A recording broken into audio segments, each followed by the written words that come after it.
자, 그래서 그렇게 만들어진 챗GPT가 얼마나 잘하는지 한번 보겠습니다.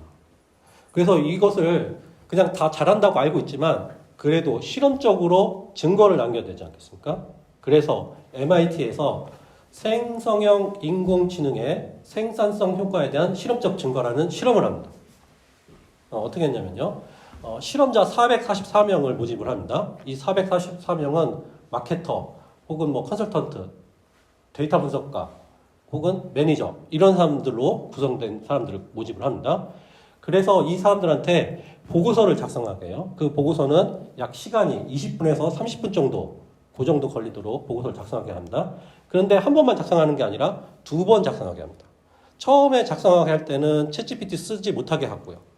두 번째 작성하게 할 때는 222명은 챗GPT를 써서 작성하게 하고 나머지 222명은 수식 편집기를 써서 작성하라고 합니다. 그래서 그 결과를 비교를 합니다. 예, 그 결과를 비교를 했더니 이렇게 되는 것이죠. 지금 요 그림은 여기 그림 먼저 보시겠습니다. 여기 트리트먼트라고 되어 있는데요. 이 처리란 건 뭐냐면 챗GPT를 썼느냐 안 썼느냐. 챗GPT를 쓴 걸 얘기하는 거죠. 그 다음에 또 한 그룹은 수식 편집기를 쓴 그룹을 쓰는 거를 처리라고 하는 겁니다. 그러니까 여기 프리 트리트먼트니까 처리 전에. 즉 아무것도 안 하고 작성했을 때는 시간이 한 30분 정도 걸린 겁니다. 두 그룹 다. 근데 챗GPT를 쓴 그룹은 시간이 쫙 줄어들죠. 그러나 수식 편집기를 쓴 그룹은 조금만 줄어드는 거죠. 그래서 정량적으로 보면은 여기 챗GPT를 쓴 그룹은 17분. 그 다음에 수식 편집기를 쓴 그룹은 27분. 거의 10분 차이가 납니다. 근데 이 10분 차이가 2시간 하루 만에 나는 10분이 아니라 30분 동안의 10분인 거죠. 엄청난 효과인 거죠. 그러면 이 사람들이 만든 보고서를 평가를 한 겁니다. 그래서 점수를 매긴 건데요. 처음에는 두 그룹 다 한 4점 정도 얻습니다. 근데 챗GPT를 쓴 그룹은 점수가 높아지고요. 수식 편집기를 쓴 그룹은 오히려 점수가 조금 낮아집니다. 그래서 정량적으로 보면은 챗GPT를 쓴 그룹은 4.54. 높은 점수죠. 그 다음에 수식 편집기를 쓴 그룹은 3.789. 이렇게 점수를 받습니다. 즉 챗GPT는 시간도 절약해주고 품질도 높여준다는 얘기인 거죠. 그래서 결국 이 얘기는 개발된 인공지능이 확실히 효과적이다. 이거를 알 수가 있겠습니다. 그런데 이런 챗GPT도 똑똑한데 5개월 만에 GPT-4가 나옵니다. 1년도 아니고 5개월 만에요. 그래서 기존의 챗GPT하고 제일 다른 점은 이겁니다. 이미지를 인식해서 분석한다. 기존에는 그냥 말만 갖고 했다는 것이죠. 근데 이제는 이미지도 받아들이고 이미지 분석도 한다는 겁니다.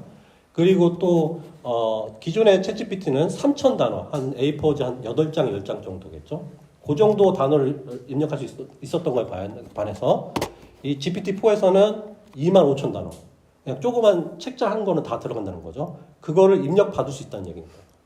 그래서 성능은 어떠냐면 얘는 GPT-4는 미국 변호사 시험을 상위 10%로 통과를 해요. 근데 예전 거는 하위 10% 통과했어요. 여기 상위 90%가 그 뜻이죠. 하위 10%. 그러니까 하위 10%가 상위 10% 뻥 뛰었다는 거죠. 그러면 여기서 이 이미지 인식하고 분석한다는 얘기가 무슨 얘기인지 한번 좀 살펴보겠습니다. GPT-4한테 이미지를 2장을 줘요. 여기 다들 잘 아시는 그림일 겁니다. 이 그림하고 이 그림을 줘서 이 뒤에 그림을 앞 그림처럼 고쳐줘 하면 이렇게 고쳐준다는 거예요.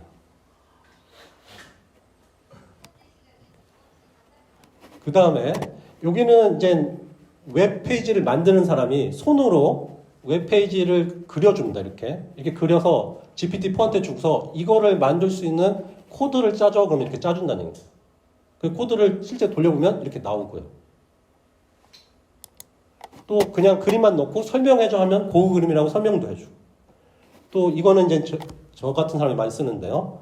이미지로 되어 있는 수식을 복사할 수 있게 변환도 해줘요. 네. 그래서 이런 부분이 잘 되어 있는 거죠. 근데 이제 더 놀라운 건 이 그림입니다. 이 그림을 GPT-4한테 주고서 설명해보라고 그래요.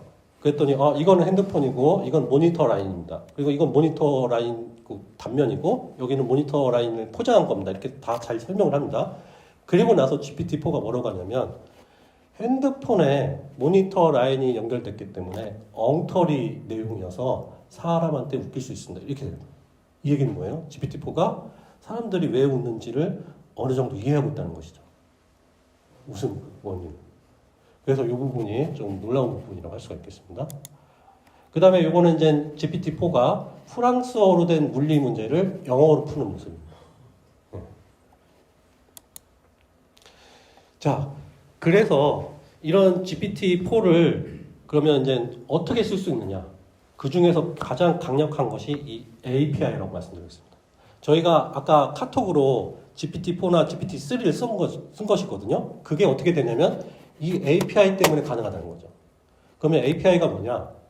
API는 사실 저희 업계 말로는 클라이언트와 서버 간의 입출력에 대한 명세서라고 합니다. 클라이언트와 서버 간의 입출력에 대한 명세서. 그러니까 무슨 얘기냐면 여기서 클라이언트는 카톡이 됩니다. 카톡.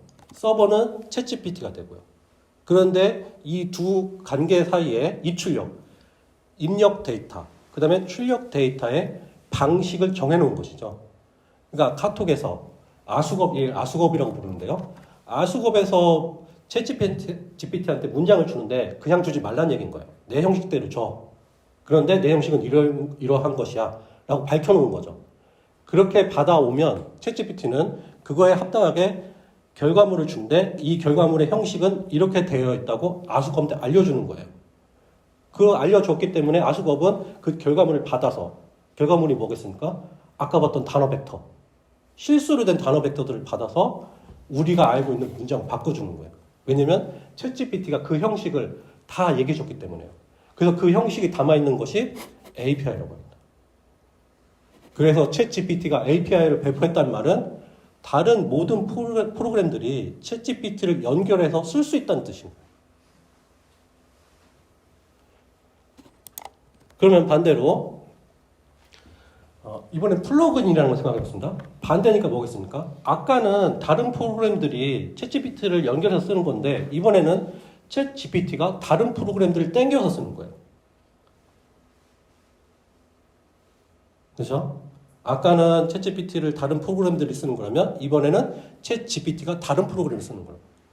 그래서 그것을 플러그인이라고 하는데요. 챗GPT가 결국은 검색 엔진도 쓰고 계산기도 쓰고 이메일 프로그램도 쓰고 엑셀도 쓰고 된다는 거죠. 그러면 어떻게 되냐면 사람이 챗GPT한테 어떤 일을 시키면 챗GPT는 자기한테 연결된 프로그램을 불러와서 일을 처리한 다음에 그 결과만 사람들한테 보여주는 것이죠. 그래서 이제 이 플러그인을 받기 시작한 지 2개월 만에 80여 개의 서비스가 GPT-4에 연결됩니다.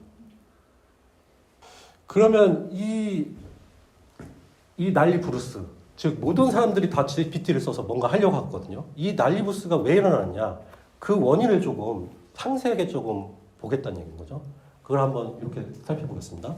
처음에 인터넷이 나왔을 때는 그냥 단순 검색만 해요. 오늘 날씨가 어때? 이거 가격이 얼마야?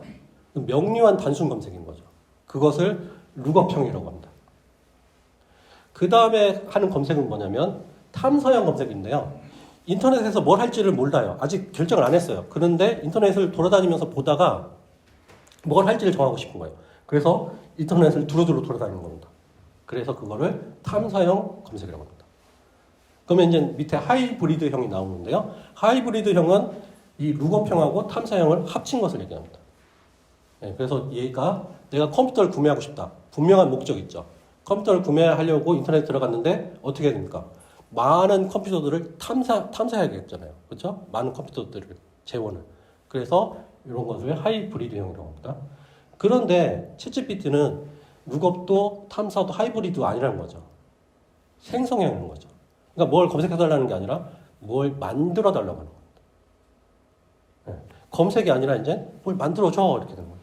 요약문을 만들고 소설을 쓰고 이메일을 작성해주고 코드를 만들어가는 거예요. 저희도 한번 해보겠습니다.